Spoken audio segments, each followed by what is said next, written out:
Paper 3, Agriculture. Basically, General Studies Paper 3 carrying 250 marks has the following units: Agriculture, Economy, Science, Technology and Environment, and Disaster Management.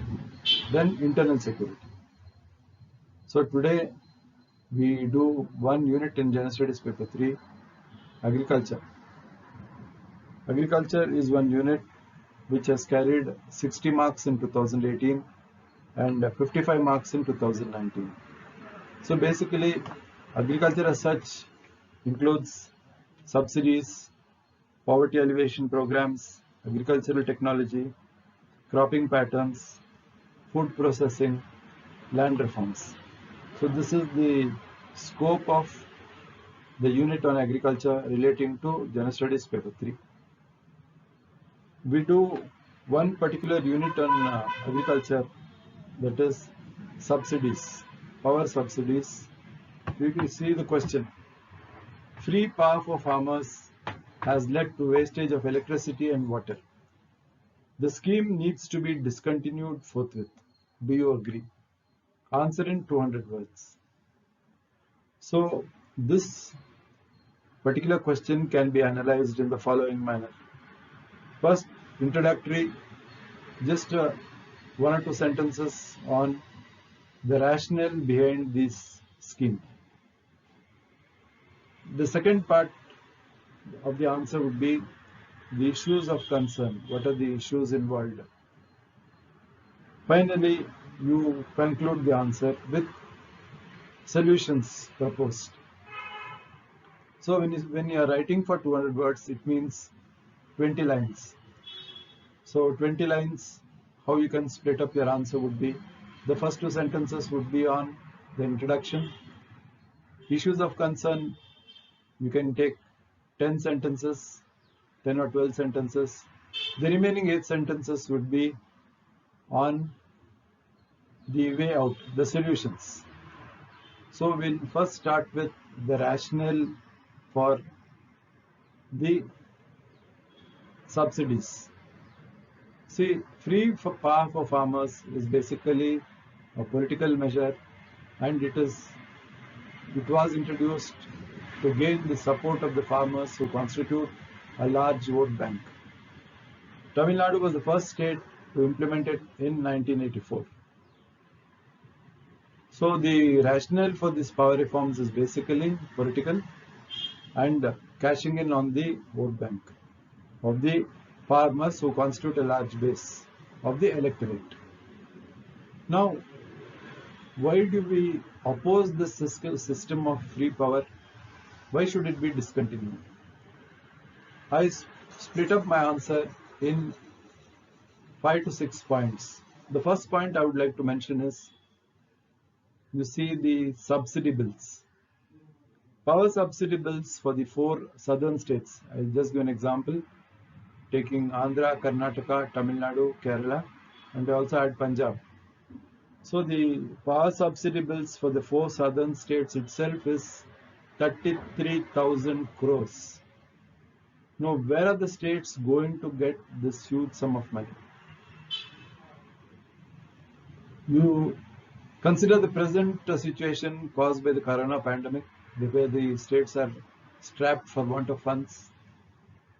So this huge subsidy amount, subsidy bills, 33,000 crores is a big sum for the states to meet. So this is one reason why we advocate that there should not be free power, because it is really hitting the states and the financial burden is huge. The second point which I'd like to elaborate is widespread usage of water and electricity. There's so much of usage of water, electricity, and coupled with it, there is also wastage. The third thing which I would like to elaborate is, when this concept of free power for farmers has led to large-scale usage of groundwater. The usage at 251 billion cubic meters is more combined with the power of the combined withdrawal of by the China and the US. So what the exploitation, the over-exploitation of groundwater by India is more than the combined withdrawal of China and the US. So you see the magnitude, you see the large-scale usage of water, you see the potential for over-exploitation. Increase in usage of pump sets. See, a study by the Central Electric Authority pointed out that once the scheme was introduced in a year, there was an abnormal increase in the use of pump sets, say from 14 lakhs to 45 lakhs. Abnormal usage. Theft of power and unaccounted power. This is another reason why we advocate that the scheme for free power for farmers should be discontinued. Theft of power. See, this theft of power takes place due to the collusion at the lower level engineering staff and the prosperous farmers. So, unaccounted power, absence of meters, faulty reading, unaccounted power. This is a sufficient drain on the resources of the electricity supply companies. So, these are the 6 points which I've highlighted, which say that there should not be free power for farmers. So what is the way out? How do you suggest a way out? What could be the remedies? See, now the government of India has come about with a scheme. This is the amendment to the Electricity Act of 2013. So this amendment to the Draft Electricity Act speaks of introduction of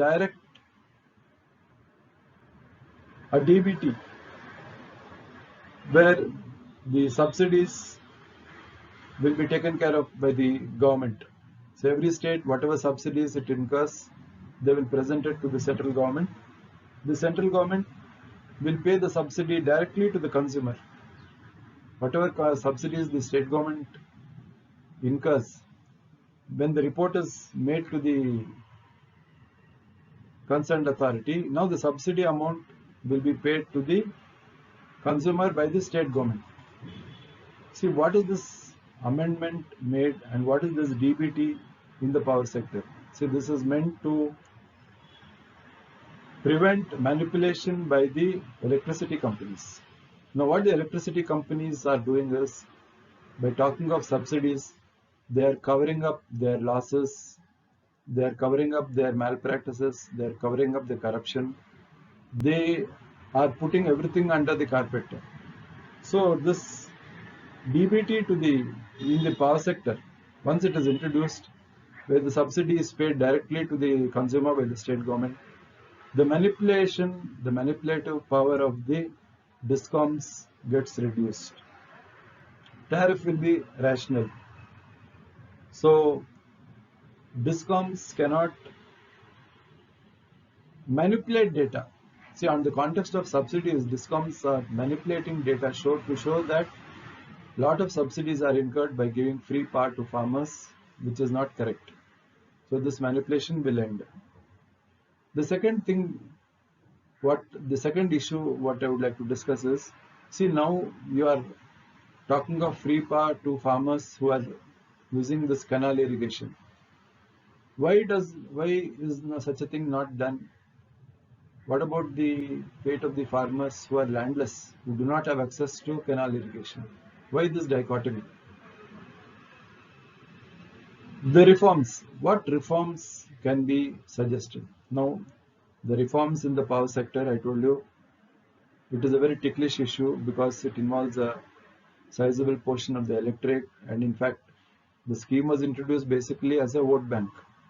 So if at all you want to have any reforms, it should be broad-based, in consultation with the political party, consultation with the big agriculturists, and the NGOs representing the power sector, working in the power sector. See, a broad-based discussion would bring about the necessary changes, the necessary power reforms. Another reform, another suggestion which I would like to make is, see, appointment, the amendment to the Electricity Act of 2013 speaks of changing the composition of the DISCOMs. See, earlier the DISCOM was a rehabilitation center for the relatives of politicians, lot of nepotism and other things were there. Now the amendment speaks of filling the DISCOMs with specialists. See, a DISCOM member, to be qualified as a DISCOM member, he should be a specialist in finance, law, management. So when you bring specialists, automatically the functioning of the DISCOMs will improve. Automatically, lot of improvement will be there in the power sector, and the non-performing DISCOMs can be streamlined. So in the solutions, first we spoke of reforms, broad-based reforms in consultation with the concerned. Obviously, the political parties also have to chip in. The political parties also have to give their approval for such a big changes in the power sector. Then the second, as I said, streamlining the functioning of the DISCOMs by changing the composition. So this will be the major reforms. This will be the major structure envisaged. So when we conclude a discussion on the topic of free power for farmers, first we discussed about the rationale, that is the political motive, because of the vote bank. Then we spoke of the issues of concern. We spoke about 5-6 points. We spoke of the huge subsidy bills. We spoke of the wastage of water and electricity, over-exploiting the groundwater potential, increasing the number of pump sets, theft of power, unaccounted power. Then we spoke of the improvements to the amendments to the Electricity Act, which speaks of the DBT in power transfer, the DBT in subsidies. Then finally we concluded by stressing on the reforms in the power sector, then the changing the composition of the DISCOMs. I think this would be the major way out in tackling the present issue of free power for farmers. Thank you. Hi, Tina.